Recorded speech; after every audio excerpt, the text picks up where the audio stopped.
이 요한계시록 2장과 3장에는 소아시아에 있던 그 당시에 있던 일곱 교회를 향하여서 주어지는 말씀들이 기록되어져 있습니다. 이 일곱 교회는 그 당시에 존재하던 교회들이 지칭되어지지만 영적인 의미로 바라보면 이 땅 위에 존재하는 모든 사람, 이 땅 위에 존재하는 모든 교회들을 분류하면 일곱 교회 중에 하나와 같을 것이다. 이렇게 성경을 해석하고 있습니다. 오늘 우리가 어느 교회냐? 에베소 교회도 되어질 수 있고 사대 교회도 되어질 수 있고 오늘 성경 말씀에 나오는 빌라델비아 교회도 되어질 수 있고 라오디게아 교회도 되어질 수 있다는 거지요. 오늘 내 모습이 어떤 모습이냐? 우리 주님은 이 소아시아 일곱 교회를 쭉 기록하면서 반복되어 기록되어지는 말씀들이 한 가지가 있는데, 내가 너를 알고 있다, 내 형편을 알고 있다, 내 처지를 알고 있다, 내 수고도 알고 있고 헌신도 알고 있고 너를 알고 있다라는 말씀들이 2장에서부터 일곱 교회 모든 교회에 동일하게 기록이 되어지고 있습니다. 알고 있다. 예전에 유행하던 내가 지난 여름에 했던 일을 알고 있다, 그렇던가. 알고 있다는 말은 참 무서운 말이에요. 너의 비밀을 내가 알고 있다. 너의 은밀한 일을 내가 알고 있다. 남이 모르는 것 같은데 알고 있다.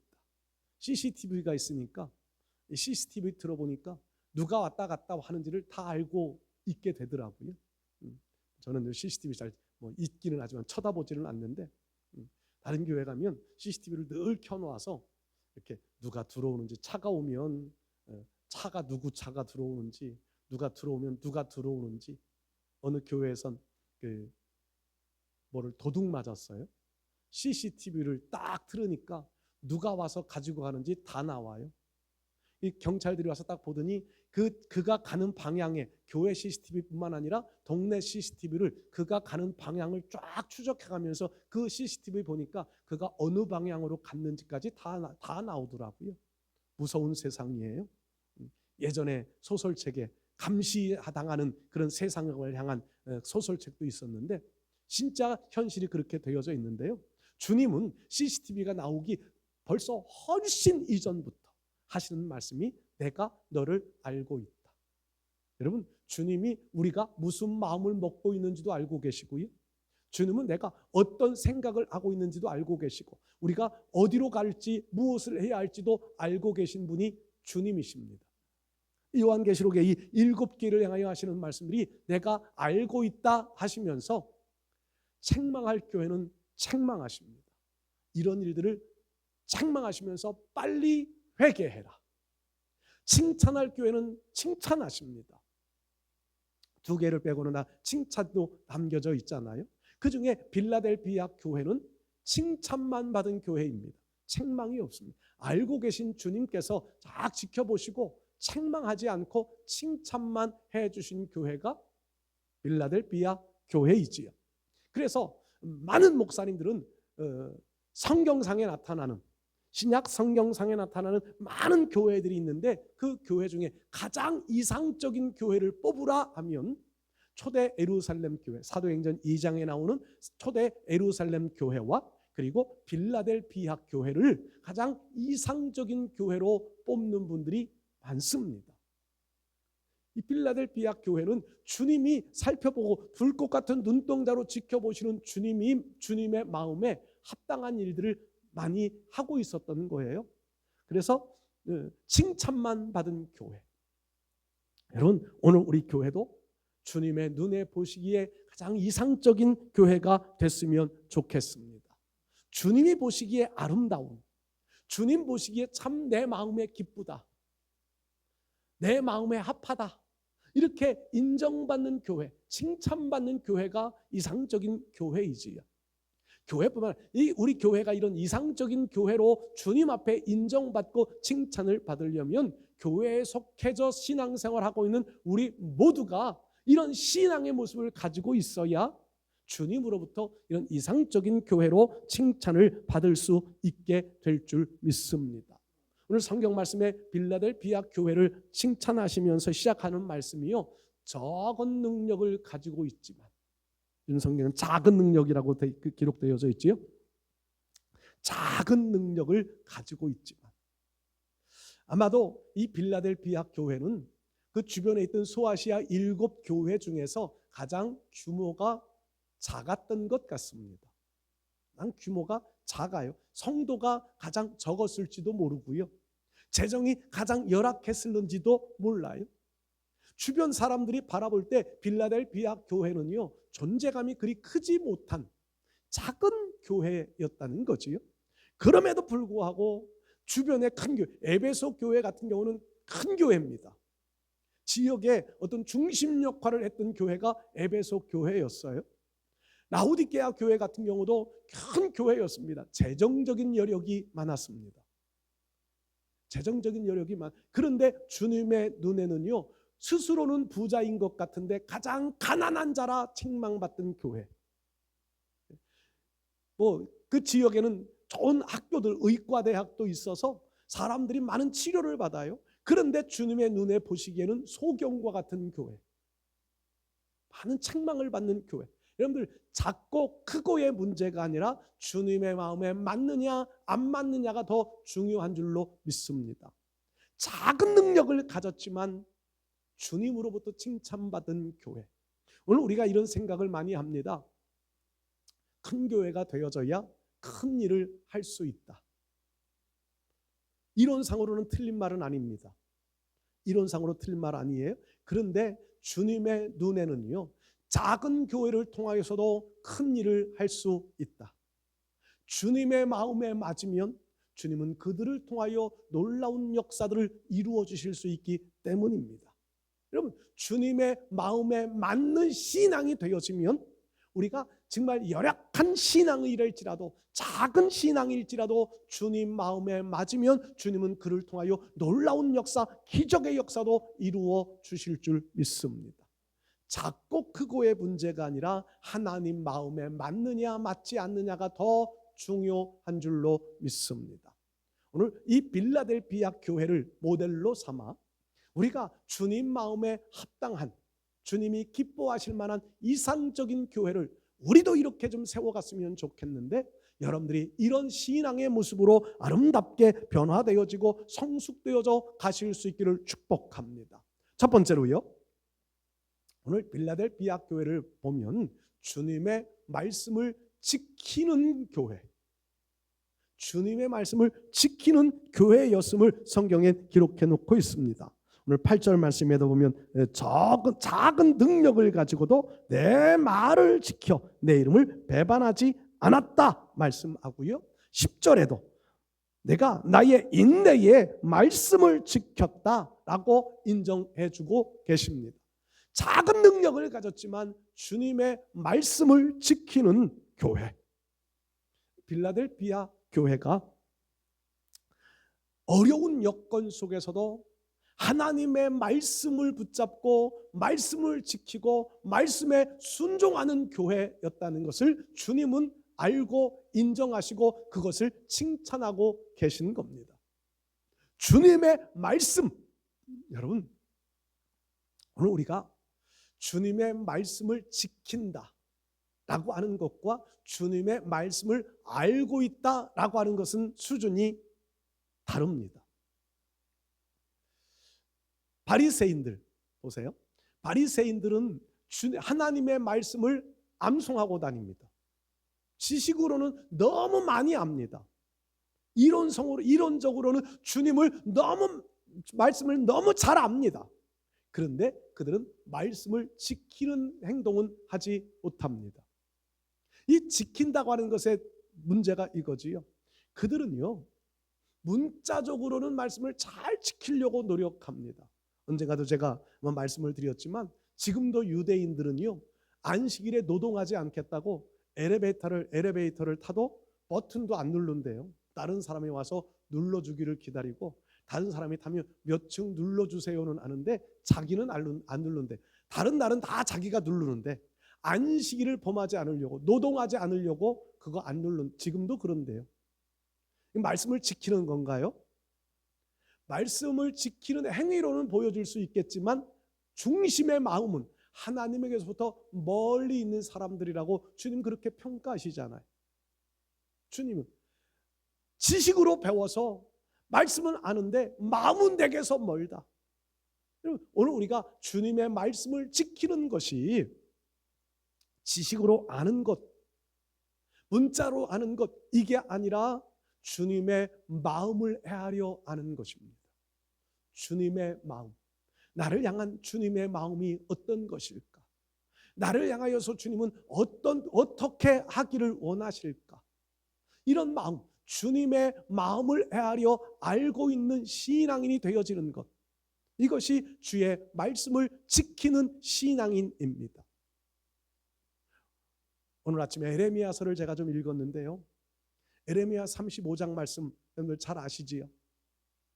하나님께서 에레미야 선지자에게 네갑 족속들, 이방인이에요. 이방인인데 이들이 예루살렘으로 와서 살아요. 예루살렘으로 와서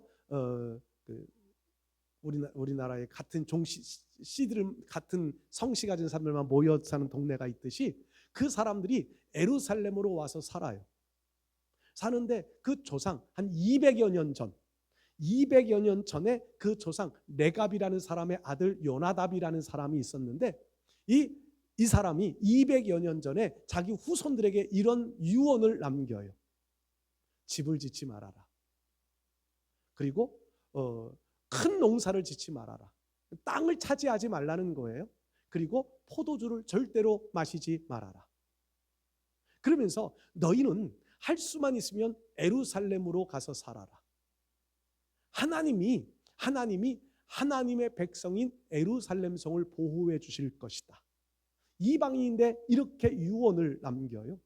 200여 년이 지났어요. 에레미야 시대에 200여 년이 지났는데 하나님께서 에레미야 선지자에게 뜬금없이 너 네갑 족속의 후손들 대표자들을 데려다가 성전으로 데리고 가서 포도주를 한번 마시게 해봐라. 마시나 안 마시나 봐라. 근데 네갑 후손들이, 에레미야는 제사장이에요. 제사장의 인도를 받아서 지금 성전에 와서 이방인들이 들어가는 공간이에요. 들어가서 포도주를 따라주고 마셔봐라. 안 마신다는 겁니다. 이유가 뭐냐? 우리 조상이 이렇게 명령을 해놓은 것이 있어서 우리는 대대로 그것을 지금 지키며 살고 있습니다. 이렇게 답을 하는 거지요. 그때 하나님의 말씀이 에레미야의 마음속에 임합니다. 그러면서 하시는 말씀이 이방인들, 네갑의 후손들은 조상들이 한 말도 지키려고 저렇게 힘쓰는데 이 백성들은, 나의 백성들은, 하나님의 백성들은 하나님이 말씀을 주셨지만 그 말씀을 지식으로는 알고 문자로는 배우지만 지키지는 않는다는 겁니다.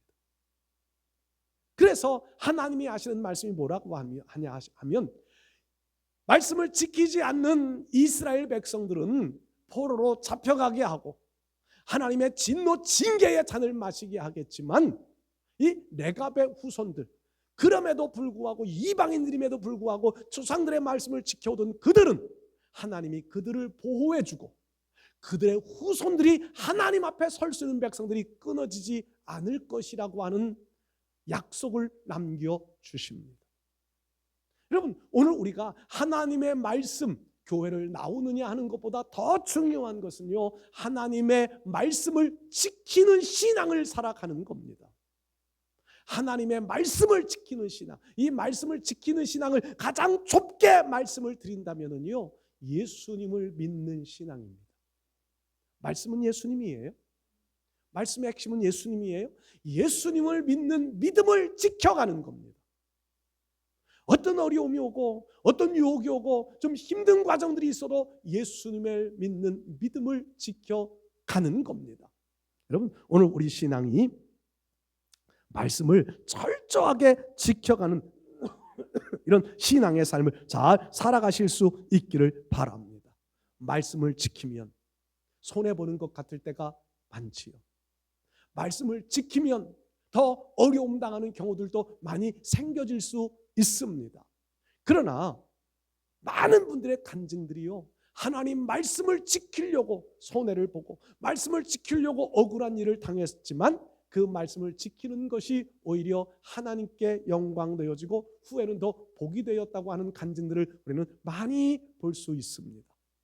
말씀을 잘 지키는 신앙 끝까지 이어가실 수 있기를 축복합니다. 두 번째로 믿음을 배반하지 않았다고 주님은 빌라델비아 교회를 향하여서 칭찬하십니다. 9절 말씀에 보면은요, 내부적인 어려움이 있지요. 8절 마지막 부분에 보면 내 말을 지키며 내 이름을 배반하지 아니하였다 칭찬하시면서 내부적으로요, 9절 말씀이면 사단의 회당 곧 자칭 유대인이라 하는데 그렇지 아니하고 거짓말하는 중에 그들이 지금 빌라델비아 교회 안에 같이 있었다는 겁니다. 사단의 회, 사단의 모임에 참여하는 자들이 교회 안에 같이 있어서 그들이 교회를 지금 핍박하고 어려움 속에 몰아놓고 있는 겁니다. 지금 이 성경이 기록되어질 당시에는요, 로마 정부가 교회를 핍박하던 시대입니다. 많은 군대들이 동원되어져서 많은 첩자들을 뭐라 그러나요? 그런 사람들이 있어서 교회를 무지막지하게 핍박하던 시대입니다.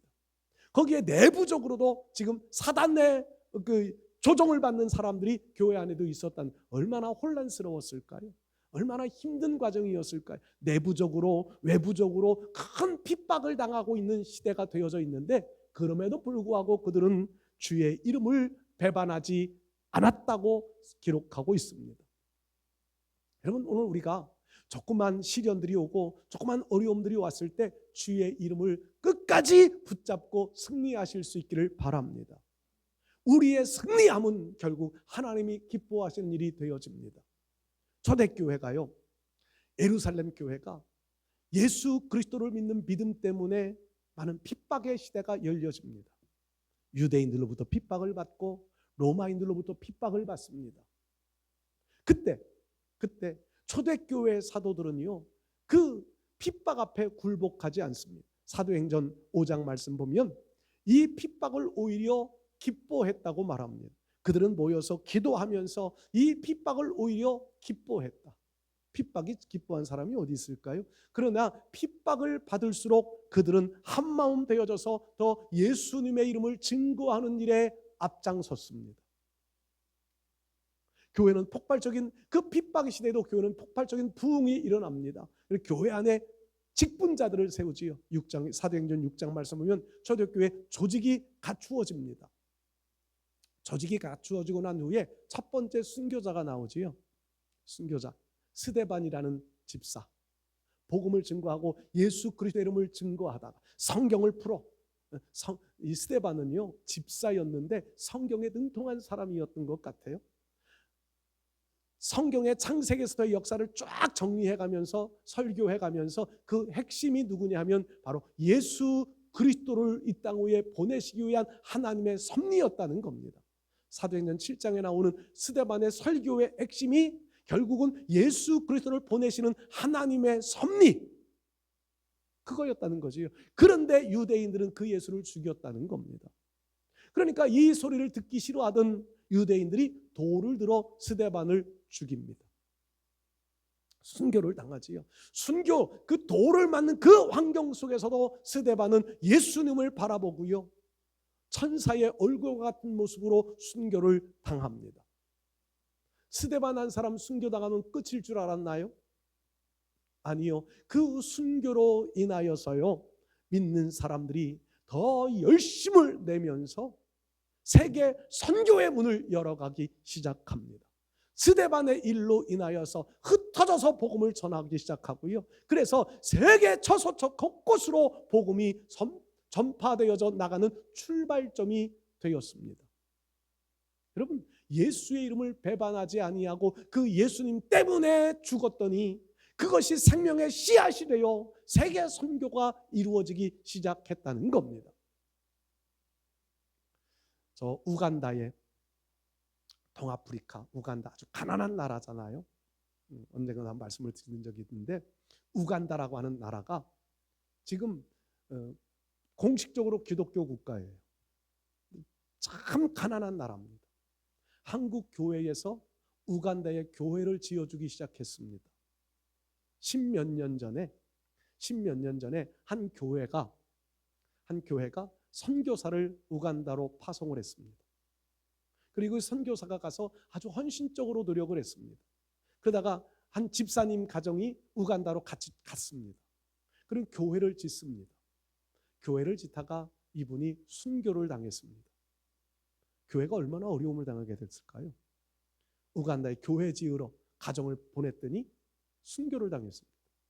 교회가 얼마나 어려웠을까요? 목사님은 얼마나 당혹스러웠을까요? 그런데 놀라운 일들이 발생됐습니다.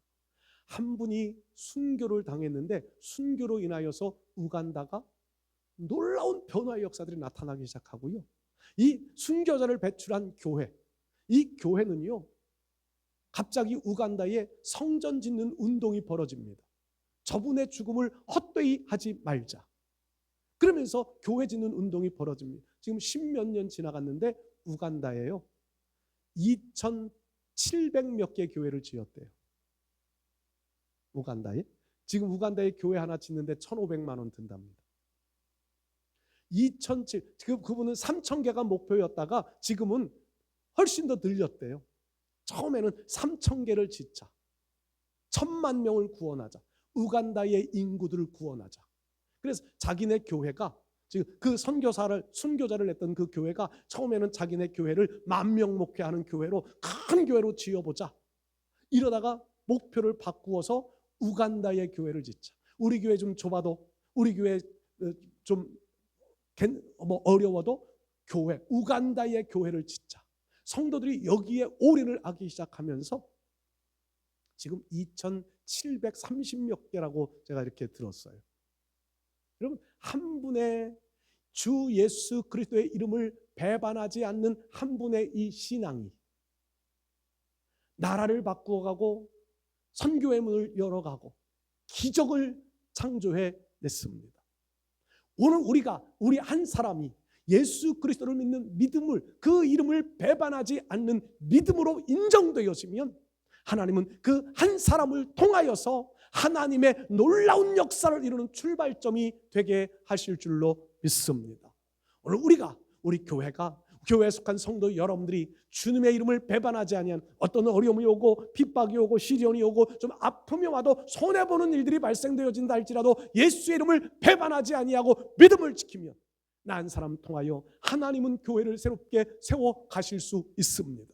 우리 교회가 이 예수의 이름을 굳게 붙잡고 증거하면 우리 교회를 통하여서도 놀라운 기적의 역사들을 이루어 가실 줄 믿습니다. 주님 보시기에 이상적인 교회, 힘들고 어려운 과정 속에서도 주의 이름을 배반하지 않는 교회, 주의 이름을 배반하지 않는 신앙, 오늘 우리가 이런 신앙 되어져 가실 수 있기를 주의 이름으로 축복합니다. 세 번째로요, 가장 이상적인 교회는요, 주님의 약속을 굳게 붙잡고 신앙생활하는 교회입니다. 주님의 약속이 있어야 합니다. 주님의 약속이 없으면 일반 모임과 다를 바 없습니다. 주님이 함께 해주시지 않으면 일반 모임과 세상 기업과 다를 바 없는 교회가 되고 말 겁니다. 이단이 되어줄 수도 있겠지요. 주님의 약속이 있어야 합니다. 오늘 빌라델비아 교회를 향하여서는요, 주님이 하늘의 문을 열어주시겠다. 열린 문을 주시겠다. 열린 문, 이 문은요 구원의 문입니다. 열린 문, 이것은 축복의 문입니다. 열린 문, 이것은 천국의 문입니다. 오늘 우리 교회도 여러분들 각자에게도 하늘에 열린 문이 있으시기를 축복합니다. 열린 문이 있어야 돼요. 그리고 성경 말씀 보면은요, 10절 말씀에 보면 내가 저 중간 부분에 보면 또한 너를 지켜 시험의 때를 면하게 하리니, 시험이 오지만 시험의 순간들을 이겨갈 수 있게 만드시는 하나님의 은혜를 부어 주시겠다는 겁니다. 땅에 임할 큰 시험의 때가 오지만 하나님께서는 그런 시험 속에서 말씀을 지켰던 이 빌라델비아 교회를 향하여 시험의 때를 이길 수 있게 면하게 해주겠다. 시험의 때를 면할 수 있는 건 특권 아닌가요? 모두가 당하는 아픔들을 면할 수 있게 하는 것은 특권입니다. 이런 특권의 약속 여러분들도 받으실 수 있기를 축복합니다. 또 하나는요, 12절 말씀이요, 성전의 기둥이 되게 하겠다. 성전의 기둥이 되게 만들어주시, 하늘나라 기둥이에요. 하나님 앞에 존귀하게 쓰임받게 하시겠다는 거지요. 빌라델비아 교회가 훗날 존귀하게 쓰임받, 지금은 역사 속에서 교회 흔적도 찾기 어려운 상황이 됐지만 초대교회 당시에는요, 이 작은 능력을 가졌던 교회가 가장 크게 하나님 앞에 쓰임받는 교회가 되어집니다. 기둥이 되어지지요. 거기에 뒤에 부분에 또 그 뒤로 보면 하나님의 이름과 하나님의 성, 곧 하늘에서 하나님께로부터 내려오는 새 예루살렘의 이름, 그 이름을 그들 위에 세워 새겨주시겠다. 하나님의 이름을, 새 예루살렘의 이름을 그들에게 새겨주시겠다. 하나님께서 새로운 가족으로 세워주시겠다는 겁니다. 여러분들의 이름이 이 하늘나라의 생명책에 기록되어져 있는 줄 믿습니다. 이 약속이 우리에게 분명하게 있어야 우리는요, 이상적인 신앙인으로서 살 수 있습니다. 하나님의 약속이 없는, 아무런 약속도 가지지 못한 신앙생활은 허무할 수 있고요, 헛될 수 있습니다. 그러나 약속이 분명하면, 이 약속을 붙잡고 신앙생활하면 이길 수 있고 견딜 수 있고 전진해 갈 수 있습니다. 우리 교회가 이런 이기는 교회가 되어져서 빌라델비아 교회를 향하여서 권면하는 내용 중에 내 면류관을 빼앗기지 않게 해라. 면류관을 빼앗기지 않게 해라. 몇 절인가요? 제 눈에 지금 갑자기 안 보여요. 11절 말씀. 11절의 말씀. 굳게 잡아 내 면류관을 빼앗지 못하게 하라. 면류관을 빼앗으려 하는 자가 있다는 의미잖아요. 면류관을 빼앗으려 하는 자가 분명히 있습니다. 우리에게도 면류관을 빼앗으려 하는 자가 있습니다. 우리의 헌신을, 우리의 수고로움을 헛되게 만들려 하는 악한 도전들이 지금도 여전히 있습니다. 그런데 성경은요, 이 빌라델비아 교회, 칭찬하는 교회, 이상적인 교회라고 말씀하는 그 교회도 면류관을 빼앗으려 하는 자들이 있었음을 주님은 상기해 가면서 면류관을 빼앗지 못하게 해라.